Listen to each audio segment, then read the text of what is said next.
D, item number D. महोदय, मैं प्रस्ताव करता हूं कि अपराधों से संबंधित प्रावधानों के समेकित और संशोधित करने वाले तत्संबंधी या उससे संसक्त मामलों का उपबंध वाले विधेयक को पुरस्तापित करने की अनुमति दी जाए।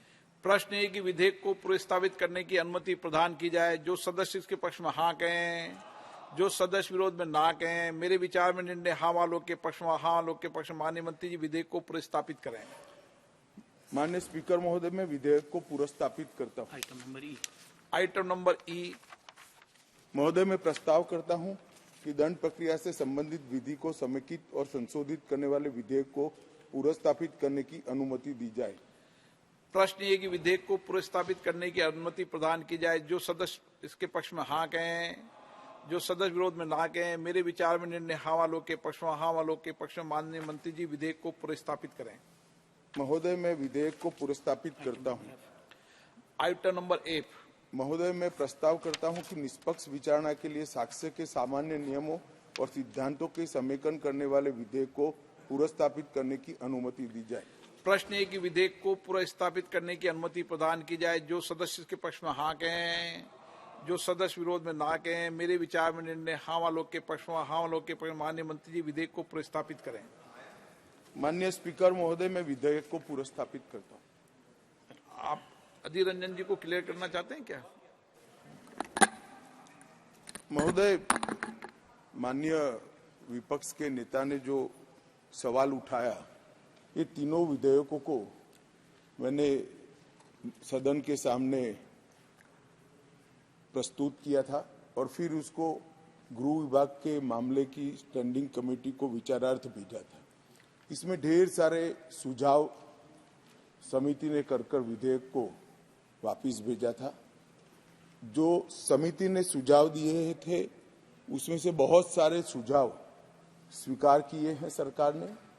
तो इतने सारे ऑफिशियल अमेंडमेंट लाने की जगह पुराना विधेयक वापस लेकर नए विधेयक को मैंने पुरस्तापित किया है।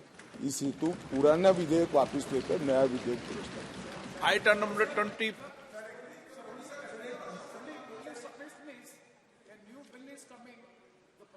Itself is a large volume. It is very difficult to go through the bill and to propose the notice of amendments. So sufficient time may be given to the members. So पर्याप्त समय देंगे आपको, पर्याप्त समय मौका देंगे। इस पे बीएससी के अंदर इसमें डिटेल में चर्चा होगी और उस समय अधीर रंजन जी आप जितना चाहे बोल सकते हैं, सबको बोलने का। हाँ तो समय देंगे ना आपको पूरा समय। जब डिबेट होगी तो 12 घंटे रखे गए, 12 घंटे। और मैं सदस्य को आश्वस्त करना चाहता हूं, आज चर्चा नहीं हो रही है, चर्चा परसों होगी। आप आराम से स्टडी करिए और जो बदल हुआ है वो ज्यादातर ग्रामेटिकल एरर का बदल है, फुल स्टॉप कॉमा का बदल है और कुछ 3-4 धाराओं में बदल हुआ है। मूल विधेयक तो जो था वही है। फिर भी आपको 48 घंटे अध्ययन के लिए जरूर मिलेंगे, इसलिए मैं आज पुरस्तापित कर रहा हूं। कल नहीं है इस पर चर्चा, परसों करेंगे और परसों जवाब भी नहीं होगा, मतदान इसके बाद वाले दिन पर होगा। तो पर्याप्त समय सभी सदस्यों को इस पर विचार करने के लिए मिलेगा। ये बहुत महत्वपूर्ण लेजिस्लेशन है, हम भी हड़बड़ी में इसको पारित करना नहीं चाहते। मंत्री जी, मैं ये कहना चाहते हैं कि आप इतने सारे संसदों स्टैंडिंग कमेटी लाए थे जिसके चलते आपको ये लगा कि ये सारे विड्रॉ करके फिर नए तरीके से बिल पेश होना चाहिए। इसका मतलब ये है कि जो बिल की जो दायरा है और इसके जो समस्याएं हैं, जो बिंदु इसमें शामिल होना चाहिए, इसमें बहुत सारे तर्क है सर। तो इसलिए मैं कहता सर, इसलिए ये ज्वाइंट सिलेक्ट कमेटी में इसको मैं इसमें बताऊं आपको अधीर रंजन जी, सवाल ही नहीं है।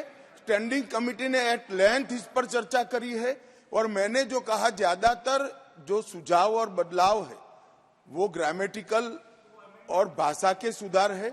5 धाराओं में ही बदलाव स्वीकार किया है, बाकी मूल जो बिल है वो ही है। और मैं इस पर फिर भी लंबी चर्चा जो स्पीकर साहब कहे वो करने के लिए तैयार हूं। उस वक्त भी आपके कोई बदलाव आते हैं तो सरकार निश्चित रूप से ठीक लगेगा तो ऑफिशियल अमेंडमेंट लेकर आएगी, आप जरा भी चिंता न करें। आइटम नंबर 24 और